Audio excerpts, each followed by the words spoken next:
नमस्कार। जैसा कि हम सब जानते हैं, आयुर्वेद का खजाना स्वास्थ्य संबंधी बहुत सारे उपायों से भरा पड़ा है। आज हम अपने इस दूसरे वीडियो में मस्तिष्क को तेज करने, याददाश्त को बढ़ाने और विशेष रूप से स्कूल जाने वाले या पढ़ाई करने वाले बच्चे अथवा बड़े, इन सब के बारे में कुछ दवाइयों के बारे में बात करेंगे। वस्तुतः ये दवाइयाँ नहीं बल्कि एक तरह के टॉनिक ही हैं। 2 आइटम तो इसमें रोज़मर्रा में खाने वाले हैं और 2 आइटमों को दवाई कह सकते हैं। सबसे पहले हम जान लें कि विटामिन ई मस्तिष्क ही नहीं बल्कि हमारी त्वचा के लिए भी एक टॉनिक का काम करता है और इसके लिए सबसे अच्छी सोर्स है बादाम। वीडियो आरंभ करने से पहले मैं आपसे निवेदन करता हूं कि हमारे वीडियो को लाइक और शेयर करें और हमारे चैनल को सब्सक्राइब करें। बादाम और इसके अलावा अन्य सभी दवाइयों का प्रयोग 2-3 साल के बच्चे से लेकर 80-90 साल के वृद्ध व्यक्ति तक आसानी से किया जा सकता है। इसमें दवाई की मात्रा अलग अलग उम्र के हिसाब से अलग अलग होती है। सबसे पहले हम बादाम के बारे में बात करेंगे। छोटे बच्चों के लिए 2 से 3 बादाम और वृद्ध व्यक्ति के लिए 8 से 10 बादाम का प्रयोग करना उचित रहता है। बादाम को रात को भिगो देना चाहिए और सुबह इनको पानी में से निकालकर इनका छिलका उतार लेना चाहिए। फिर इसको सिलबट्टे पर इस तरह से पीसना चाहिए कि ये बारीक बिल्कुल मलाई की तरह से हो जाए। उसके बाद मस्तिष्क की कमजोरी दूर करने के लिए इसमें 3-4 काली मिर्च से लेकर 8-10 काली मिर्च उम्र के हिसाब से उनको भी कूट पीस करके और बादाम का ये जो चूर्ण है इसको उबलते हुए दूध में डाल करके और उसमें मीठे के लिए मिश्री इस्तेमाल की जा सकती है। 1 गिलास दूध बड़े और युवाओं के लिए और 1 कप दूध बच्चों के लिए सुबह दिया जाना चाहिए। अब हम दूसरे आइटम की बात करते हैं जो मस्तिष्क के ज्ञान तंतु को खोलने के लिए और याददाश्त को बढ़ाने में हमारी मदद करता है और ये है आंवले का मुरब्बा। आंवले का मुरब्बा 1 नग प्रातः और वृद्धों के लिए या युवाओं के लिए 2 से 3 आंवले के नग का मुरब्बा इस्तेमाल किया जा सकता है। आंवले की एक विशेषता है कि ये सूखने पर या फिर इसका पाउडर बनाने पर या फिर इसकी कैंडी बनाने पर किसी भी तरह से इस्तेमाल किया जाए इसके गुण समाप्त नहीं होते। मस्तिष्क कमजोर होने से कई बार सिर में दर्द भी आरंभ हो जाता है और ये पूरे सिर में या फिर आधे सिर में दर्द हो सकता है। इसके लिए नाक में 5 से 6 बूंद सरसों का तेल, यदि आधे सिर में दर्द है तो जिस साइड में दर्द है उसी साइड में 5 से 6 बूंद सरसों का तेल या फिर शुद्ध गाय के घी की 5 से 6 बूंद टपकाने से इसका तुरंत ही लाभ मिल जाता है। ये स्मरण शक्ति को बढ़ाने में भी मदद करता है। अब हम तीसरे आइटम की बात करेंगे और तीसरा आइटम है शंख पुष्पी।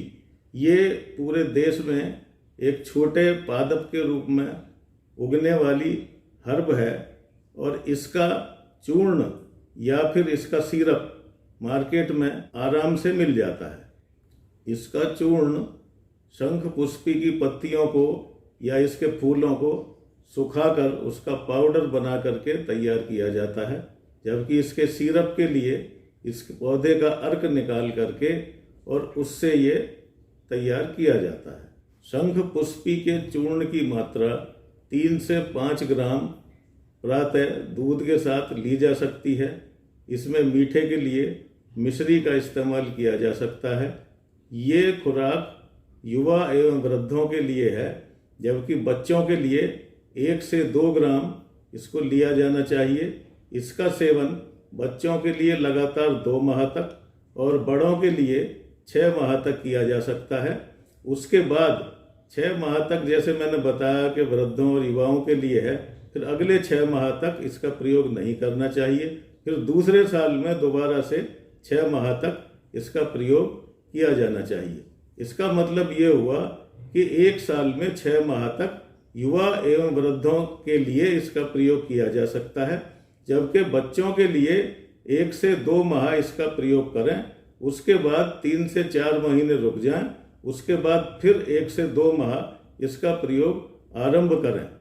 शंख पुष्पी की तासीर या प्रकृति ठंडी होती है, इसलिए सलाह दी जाती है कि नॉर्थ इंडिया में जहाँ सर्दी ज़्यादा पड़ती है वहाँ पर दिसंबर और जनवरी में इसका प्रयोग ना करें तो अधिक अच्छा रहे।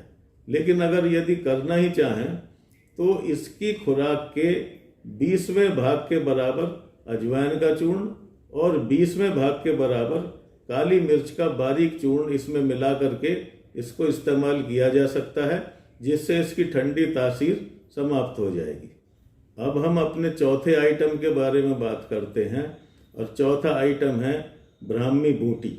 ये भी एक जड़ी बूटी है, शंख पुष्पी भी एक जड़ी बूटी ही थी। अब हम ब्राह्मी बूटी के बारे में बात करें।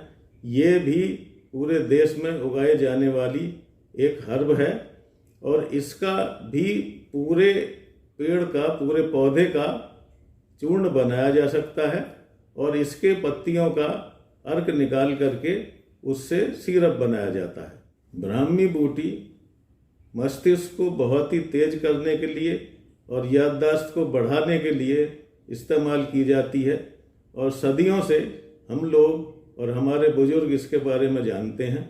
अब हम इसकी खुराक के बारे में बात कर लें।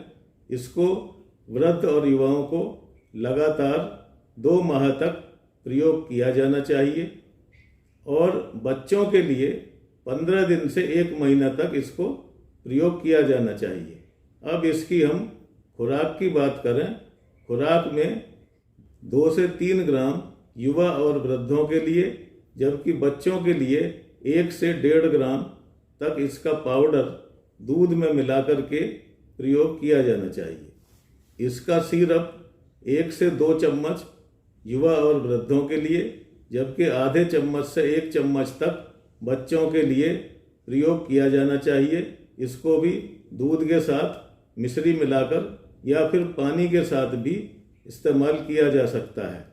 ध्यान रहे कि इसकी प्रकृति भी ठंडी होती है, और दिसंबर और जनवरी में शंख पुष्पी की तरह ही इसमें भी 20वां भाग अजवाइन का पाउडर और काली मिर्च का पाउडर मिला करके ही इस्तेमाल करना चाहिए।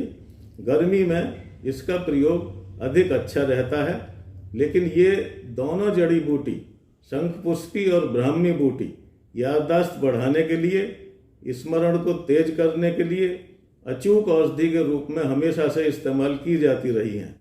अब हम मस्तिष्क के बारे में 1-2 और सपोर्टिंग उपाय के बारे में बात करेंगे। इसके लिए भरपूर हमें नींद लेनी चाहिए। दूसरा, बच्चों को बहुत देर रात तक नहीं पढ़ना चाहिए। उससे अच्छा है कि सुबह प्रातः जल्दी उठ करके अपनी पढ़ाई आरंभ करें। सारी रात जाग करके या फिर 10 या 11 बजे के बाद जाग करके पढ़ना, इसकी सलाह नहीं दी जाती है। इसी के साथ प्राणायाम, विशेष रूप से अनुलोम और विलोम करते रहने से भी मस्तिष्क की तीव्रता में फायदा मिलता है।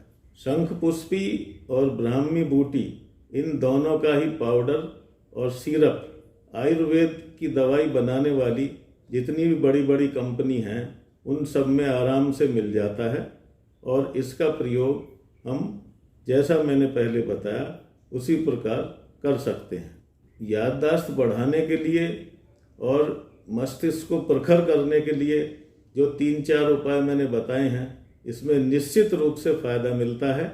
और इसके बारे में यदि कोई आपकी जिज्ञासा है तो आप कमेंट बॉक्स में लिख सकते हैं, या फिर ईमेल के द्वारा भी, या फिर फ़ोन से संपर्क कर सकते हैं। इसके बारे में पूरी आपको और अधिक यदि जानकारी चाहिए तो वो भी दी जा सकती है। अभी तक मैंने जो भी उपाय बताए हैं वो याददाश्त को बढ़ाने या मस्तिष्क को तीव्र करने के अलावा बालों के लिए भी उपयुक्त पाए जाते हैं, और इसके अलावा यह मधुमेह के लिए भी फ़ायदा पहुंचाते हैं। आज अब इस विषय पर हम इतनी ही बात करेंगे। आयुर्वेद के ऊपर ये मेरा दूसरा वीडियो है। वैसे दूसरे विषय पर मैं पहले कई वीडियो जारी कर चुका हूँ, जिसमें इथेनॉल, एल्कोहल या फिर एल्कोहलिक लीकर आदि के बारे में कंसल्टेंसी दिए जाने के बारे में था। आज इस वीडियो में इतना ही। जैसा कि मैं हमेशा से आपसे निवेदन करता रहा हूँ और पहले जो मेरे वीडियोज आए हैं उसमें भी मैंने निवेदन किया है कि यदि आपको वीडियो पसंद आया हो तो इसको लाइक और शेयर करें और मेरे चैनल को सब्सक्राइब करें। सब्सक्राइब करने में कुछ श्रोताओं को परेशानी पैदा होती है। इसमें मैं एक निवेदन करना चाहूँगा कि वीडियो को देखते समय ही इसको सब्सक्राइब करें। जब आप इसको देखते हैं तो राइट साइड पर सब्सक्राइब लिखा हुआ आता है या बेल आइकॉन आता है। सब्सक्राइब को आप अगर उसको हाथ के अंगूठे से दबा देंगे तो वो सब्सक्राइब का सब्सक्राइब्ड हो जाता है। उसमें एक फ़ायदा आपको भी है और मुझे भी है। अभी तक अधिकांश जो वीडियो आपको मुझे भेजने पड़ते हैं वो भेजने नहीं पड़ेंगे और सीधे ही सब्सक्राइब करने के बाद आपके पास मेरा वीडियो पहुंच जाएगा। धन्यवाद।